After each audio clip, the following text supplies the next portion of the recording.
All right, so we're moving on to chapter 2. So I'll head to the chapter 2, part 1 slides in just a little bit here. This is handout number 2, and I just wanted to highlight a few things here as we get ready to talk about atomic theory. So the general idea is we want to develop a pretty simple model of the atom that will get us through the next few chapters with that model in mind. And then we'll come back a little bit later to refine that. So for now, we're going to talk about a few of the scientists in this timeline, and you don't need to remember any dates or anything like that from this list. I'm just going to give you an idea about who we're going to talk about, and then in the slides I'll give you a more clear indication of what you need to remember. So we kind of start our chemistry timeline in 500 BC, where we see this term atomos show up, which basically means indivisible, so fundamental indivisible particle. That's where the initial concept of the atom comes from. From there, we have Lavoisier, who really builds the first chemical lab and proposes the law of conservation of mass, which will be pretty important to us going forward. Proust we'll talk about very briefly in this set of slides, but the first main guy we're going to look at is Dalton, who used ideas from people like Lavoisier and Proust to start to formulate some key concepts with regard to atomic theory. So Dalton is called the father of atomic theory. Some other people here that we'll acknowledge in passing. Mendeleev we'll come back to in a later chapter. And then the next scientist that we'll talk about is J.J. Thomson, whose work with cathode ray tubes led to the discovery of the electron and eventually helped others to figure out the mass and charge of the electron. Let's see, after that, we'll talk about the Millikan oil drop experiment. That'll probably be in the next video. And Rutherford's gold foil experiment. So we'll see that Millikan figured out the charge and mass of the electron with his experiment, and Rutherford discovered the nucleus with his gold foil experiment. You can see Rutherford shows up here as well a little bit earlier. He uses his understanding of reactivity to develop his gold foil experiment. I think those are the highlights for now. I might say something about Bohr in this section, but we'll definitely come back to talk about him later and a few of these other things as well. So if I remember, I'll come back to this chart in a few chapters and highlight what we hadn't covered that we are going to cover now. Okay, let me switch to the slides real quick. Okay, so we're going to talk about atoms, molecules, and ions. And like I was saying, we're going to try to develop our model of the atom to the point that we can kind of live with it for the next few chapters. And then we'll get into more detail with subatomic structure a little bit later. So I mentioned to you this 5th century BC, this concept of atomos, the indivisible fundamental particle. That really lost popularity fairly quickly and didn't really come back around until Dalton in the early 19th century came back to a fundamental building block. So here we're just showing a schematic of building the water molecule from hydrogen and oxygen atoms. So Dalton did conduct some experiments, but for the most part what we have from him now are his fundamental concepts that he came up with based on his observations. And I think most of the work he was doing involved studying gases.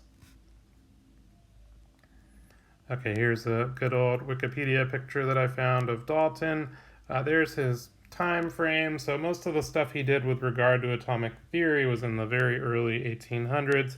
Like I said, he worked with gases, so we'll see his name come up towards the end of the course with Dalton's law.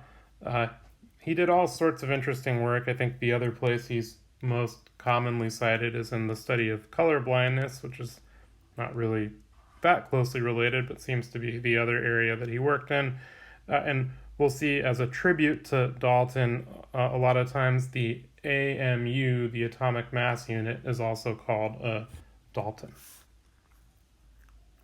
So when we talk about Dalton, what we're most interested in looking at are Dalton's postulates. So based on some observations and experiments that he did, he proposed a series of ideas about what matter, how matter would behave, and how we could think about it from the perspective of atoms. So to start out with, he says each element is composed of extremely small particles called atoms. So again, this is our fundamental indivisible particle, a concept that existed before, but he brings it back into light. Then he says all atoms of a given element are identical to one another in mass and other properties, but the atoms of one element are different from the atoms of all other elements. So he's saying, yes, there are fundamental building blocks, but there are several different types of fundamental building blocks, and they're all different from each other. So thinking simply about hydrogen and oxygen, right, we can combine them in a variety of ratios to make a variety of substances, but essentially all oxygen atoms are the same. Dalton is saying all hydrogen atoms are the same, is what he's saying. And that's mostly accurate. Later on, we find out that the existence of isotopes, which means that not all atoms are the same, but for the moment, it's a reasonable place to start, and it gets us pretty far in understanding what's going on. And another thing for Dalton to say that's fairly important is he says, atoms of an element are not changed into atoms of a different element by chemical reactions, and atoms are neither created nor destroyed in chemical reactions. So not changed into atoms of a different element by chemical reactions, that's true, right? We don't change hydrogen into helium in a typical experiment. With particle accelerators and more complicated nuclear chemistry, we can see some transformations from one element to another, but that's not what we're talking about with our typical chemical reaction. And then Dalton says neither created nor destroyed in chemical reactions. And that's really building off of Lavoisier's concept of conservation of mass, is that whatever we have to start out with, we're going to have the same amount when we're done.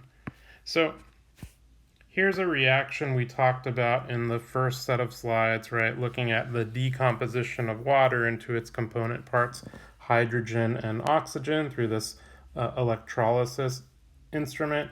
And we talked very briefly about balancing equations with the addition of these coefficients. This is a topic for later, so don't worry about it too much yet.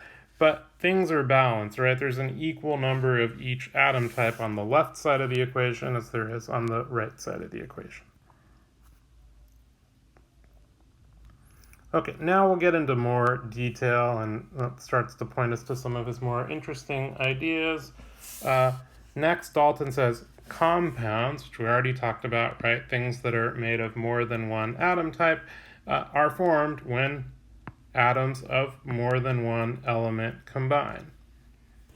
And then a given compound always has the same relative number and kind of atoms. So basically to say all of the water is H2O, all of the carbon dioxide is CO2. So any substance that's going to consistently be built out of the same atoms in the same ratio. And I think this was on the little timeline sheet. I didn't say much about it, but one thing to consider with Dalton is what he's saying in general is consistent with the science of the time, other than adding in the piece of information that things are built out of atoms. So with Lavoisier and conservation of mass, he certainly acknowledges that by saying atoms are neither created nor destroyed. And then other accepted theory at the time included the law of constant composition, which is attributed to Proust, which is also called the law of definite proportions. And simply put, Proust just says the elemental composition of a pure substance never varies. And within reason, that's pretty much what Dalton said up here. Compounds are formed when atoms of more than one element combine. A given compound always has the same relative number and kind of atoms. So the way that I look at it between Lavoisier's conservation of mass and Proust with the law of constant composition, Dalton basically says those things are true, but they're true and things are made out of atoms, or even to go further, they're true because things are made out of atoms. So here we are with the conservation of mass again from Lavoisier, where he just said the total mass of substances present at the end of a chemical process is the same as the mass of substances before the process. This is something we'll rely on for a lot of the calculations we do as well. And once again, Dalton says this is absolutely true. I said atoms can neither be created nor destroyed as part of conservation of mass. So probably the big jump that Dalton makes with his atomic theory that's absolutely true and very important is the law of multiple proportions. So he's already said compounds are formed when we add together atoms of different types. But now he goes further to say we can combine atoms together to make compounds, but we can combine them in a variety of ratios to make a wide range of molecules. So here we see carbon monoxide, CO, and carbon dioxide, CO2. And so basically he's just saying I can either combine oxygen and carbon in a 1-to-1 ratio or oxygen and carbon in a 2-to-1 ratio. And of course, carbon monoxide and carbon dioxide have substantially different properties. So basically to say we'll get completely different substances when we do this. So that's kind of where the story with Dalton ends as far as we're concerned. He'll come back a little bit later in the gas laws chapter, which I think is the second to last section we're going to consider. But the way I think about it, like I said earlier, is Dalton doesn't really rock the boat, right? He stays with the science that's accepted at the time, only with this caveat that things are built out of atoms, and that still is consistent with the theories that were accepted at the time. Another way I think about things with Dalton is he didn't really have the means in terms of instrumentation or anything like that in 1802 or whatever it may be to go any further than he did, but based on his observations, those are the concepts he came up with. Okay, so now we're going to fast forward fairly substantially to start to talk about J.J. Thomson, and what we're most interested in this short biography is that he discovered the electron and received the Nobel Prize for it in 1906. So the work he did, I think it's like 1897, most of what he did towards the discovery of the electron. It's nearly 100 years, probably 90-ish years after the Dalton stuff we were just talking about. He contributes elsewhere. He figures out the existence of isotopes. I'll briefly talk about that in the next section, in the next set of slides. And he invented an instrument that we still use today called the mass spectrometer, which is basically just a device that's designed to figure out the mass of very small substances. So having discovered that helped him to discover having invented that, it helped him to discover the electron and helped him to discover isotopes, which are just the same element with different masses. So these are things that he would be able to do. Whenever we think about Dalton and his discovery of the electron, all of that is related to the work he did with cathode ray tubes. So it's pretty rare that we say all of that, cathode ray tube, but cathode ray tube is abbreviated as CRT, which is really what the old technology for TV and monitors is. So I think now in 2021, you might be hard-pressed to find a find a CRT monitor or TV. They're much deeper than the monitors and TVs that we have today, but it was basically made up of small vacuum tubes. And these vacuum tubes, when connected to a power source, essentially you would have electrons flowing on them in a fluorescent background, or in a fluorescent screen in the background, so that you could generate a color. And so essentially those TVs and monitors had CRTs with 3 different electron sources, red, green, and blue, and that's how images were generated. So it's funny, that's technology from, I don't know, that was commonplace maybe 20 years ago, but it sounds pretty archaic when I start to describe it now compared to our 4K TVs of today. Anyway, so let me talk a little bit about cathode ray tube and what we want to think about here. So essentially, you have something connected to a power source, could be a battery or literal electricity, and with this fluorescent screen in the background, essentially what you could observe in one of these tubes is this beam going from one end of the tube to the other. And what we'll find out is that beam of so-called cathode rays is actually a beam of electrons, a beam of negatively charged particles, but that's what Thomson figured out. So in order for one of these cathode ray tubes to work, and it's kind of like the precursor to the fluorescent sign, again, I'm talking more about technology that isn't that old, but sounds pretty ancient now, but essentially that's what's going on. It's an evacuated tube where current electrons are flowing from one end to the other, and with this fluorescent screen we can visualize the movement of that current, which was at this time called cathode rays. So what Thomson and others figure out pretty quickly is if you approach this cathode ray chamber, this cathode ray tube, with the negative pole of a magnet, you see that the beam deflects downward, right? It's moving away from that.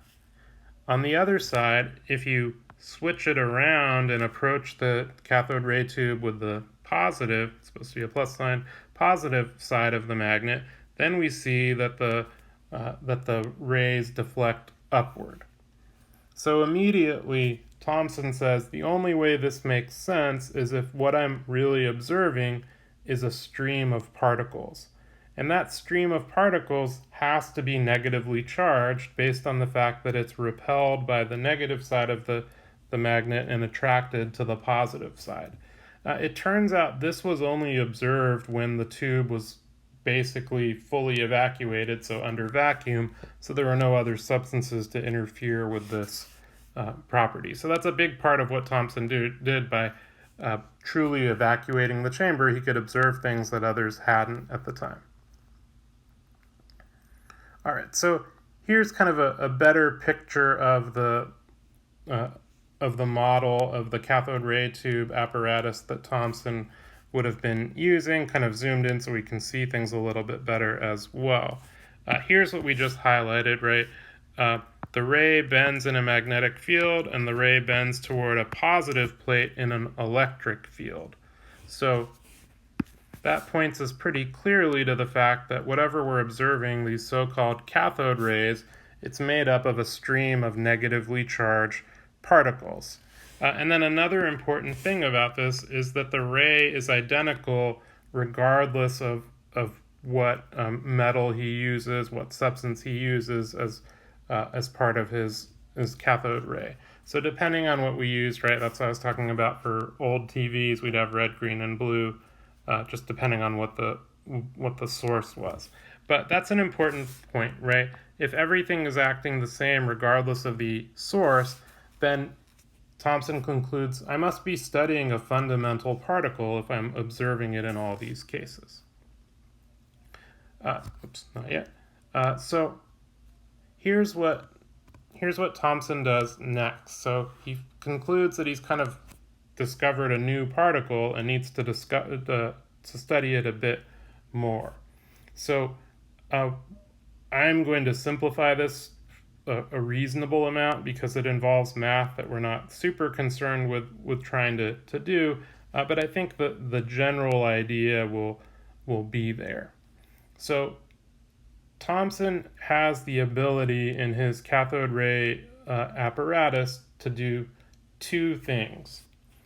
He's able to measure the buildup of charge on the phosphor-coated end of his tube. So essentially, as a stream of cathode rays, electrons, travels from one end of the tube to the other, he can effectively collect that charge on the phosphor-coated end of the tube, or at least measure the charge buildup over time on that side of the tube. In addition to that, he can calculate the charge to mass ratio of the particles that he's collecting. And the way he's really doing that is by doing calculations comparing the field strength to the angle of deflection, I guess we should call it, of the cathode ray.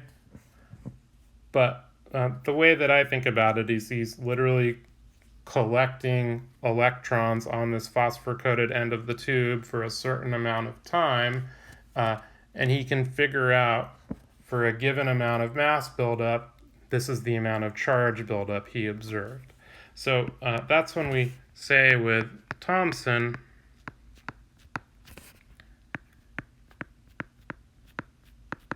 charge mass ratio of what will eventually be called the electron. And I think that term electron existed earlier, but now we officially attribute it to this stream of particles in the cathode ray tube. So that's what he refers to, or what gets referred to as the electron. So when this value is determined, the charge to mass ratio, essentially what Thomson figures out is the mass of whatever this particle is he's observing is 1,000 times smaller than the mass of anything else that's been observed at this time. So I think they compare the mass charge ratio of this electron to the mass charge ratio of a hydrogen atom with a positive charge, and it's more than 1,000 times smaller than that. So Thomson concludes that he must have discovered a subatomic particle, to say it's not just the fundamental building block, the atom that Dalton was talking about. There's more to it than that.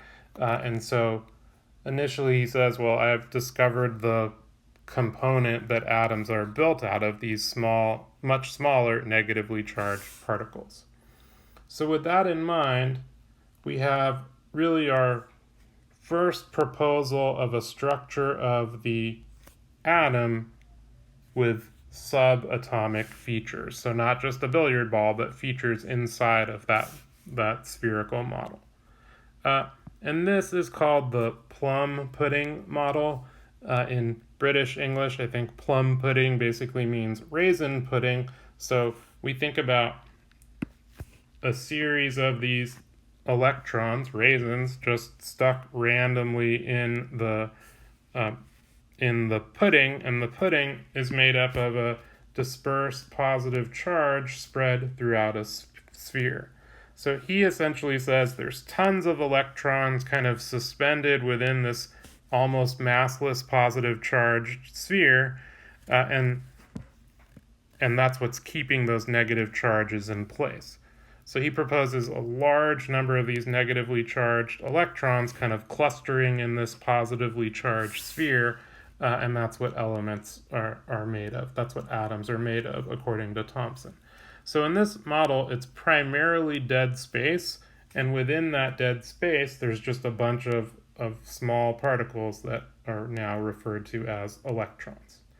So that's where we get in 1900 with Thomson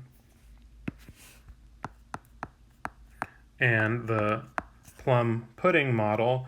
and we're going to refine that. It turns out he was right about a few things. There are, in fact, electrons inside the atom, but the model, the plum pudding model, we're going to find out is not particularly accurate, and it'll take the work of Millikan to change the charge to mass ratio into an actual value of charge and mass, and then the work of Rutherford to basically disprove the plum pudding model and come up with a more accurate model.